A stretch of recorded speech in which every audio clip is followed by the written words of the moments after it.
What is up, all my beautiful people? Happy Wednesday, and I'm just going to do a real quick short introduction to my new video series. I did a story time with Derrz series when my first channel first started, and it was just a little bit too much for me, the style of video I was doing it, and I wasn't very experienced with editing. So I'm going to bring it back and do it as a little bit of a different take. We're going to start off with the Spawn Origins collection, and we're going to do issues 1 through 3, and we're going to kind of break it up. Let me know down in the comments if there's any characters or anything you'd like me to see. I'm particularly doing it from the trades I have available, but I can always go purchase different trades and stuff like that.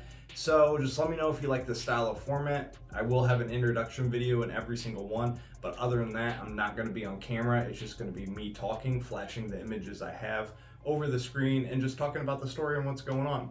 So let me know down in the comments how you like this new series. It's going to be every Wednesday at 5 p.m. And any tips or adjustments or input or comments or like I said, anything that you guys would like to see extra, let me know down in the comments and I can always tweak. As I said, I'm always experimenting with new things. So I hope you guys enjoy. Kick back and get some snacks. So enjoy some story time with yours truly. Stay legendary. So what we're going to be diving into today is the first 3 issues of Spawn, and that's collected in the Spawn trade paperback Spawn Origins Collection, Volume 1.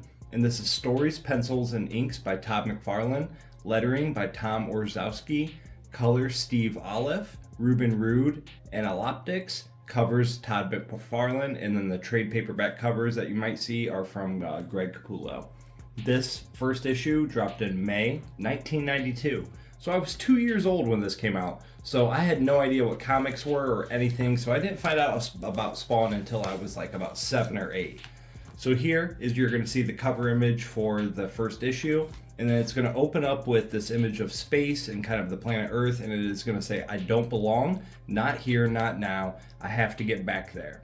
The bet was rigged, he made me believe, now there's darkness in my soul. I want to die again, but I chose to come back. Why?" And that's basically how this comic starts off. You don't know about this character. He's very mysterious. You know, Batman was a thing at the time. A lot of other heroes at the time. You can see inspiration from them. Todd talks about it in these little side pages that I don't highlight too much.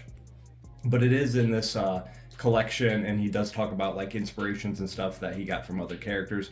But as you can see right now, it's total Batman vibes. Very mysterious. You know, that outlining shadow and everything with his cape. So here's the first appearance of where the 3 characters are, the 3 news characters that appear from time to time, kind of keeping you up to date with what's going on. And at first you have the lady up top.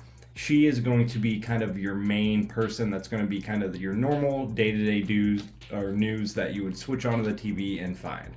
And then the guy in the middle, he's always going to be kind of your conspiracy theorist, the guy who's out there, you know, the guy who's really crazy on everything. And then the guy at the bottom is kind of your upper scale, you know, high class kind of news, doesn't really care what's going on in the back alleys of the streets or whatever, but only highlights the prolific things and everything like that. So as we go forward, he has this flashback moment, and he's not really sure what is going on, who he is, but he has these memories that he was a soldier, that he died, that he had a wife, that he was in hell, but he's not really sure what's going on. And then this is the very first time you see his power level. And right now it's at 9999, and Spawn is currently coming up into his 350th issue. So Spawn has been going for this entire time. If you haven't know, if you're not a fan, if you're not reading, it's still going to this day. So it's absolutely crazy that this is one of the longest running comics, you know, to this day. But like I said, this is the first time you see Spawn's power level, and every issue shows this power level, and anytime he does something, back in the earlier days, in these earlier issues, you see it a lot more than you do today. Today it's more of the beginning of the issue or the end of the issue just to let you know where his power level is, but you could always see it here, but this was the first time that you see it, and like I said, it starts at the 999. And then, as we go to the very next page, this is what made me fall in love with Spawn as a character and everything. You see it's a 2-page, you gotta turn the book, it's a whole 2-page splash, and he says, "I'm going to find her all right. And when I have some answers, I'm going to find him, the one who framed me."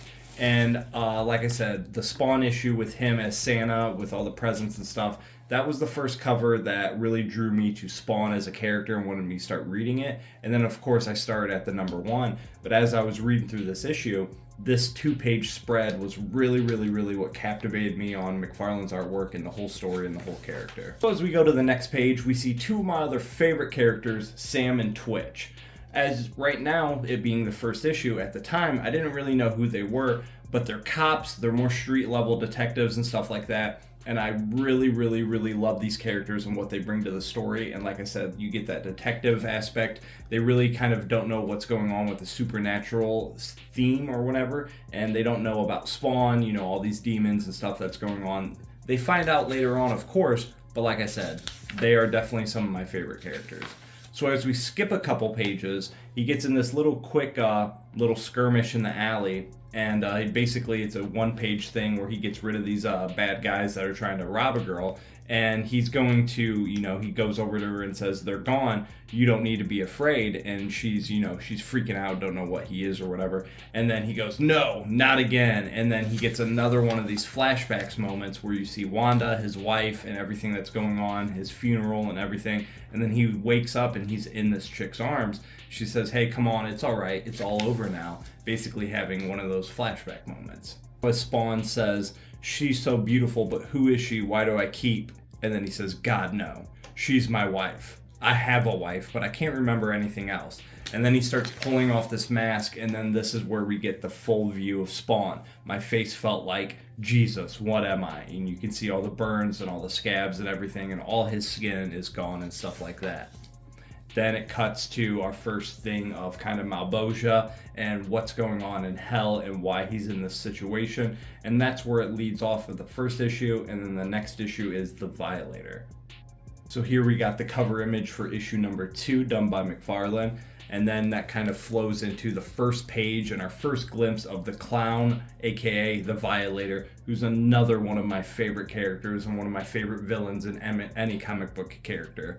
As you get to know him as the series goes along, you're going to see that he's very kind of funny and stuff like that. Like I said, he is a clown, so he's always kind of joking around. But he is a crazy powerful demon and stuff like that. And he kind of mentors over Spawn. You're going to see here in a couple pages that why he's there.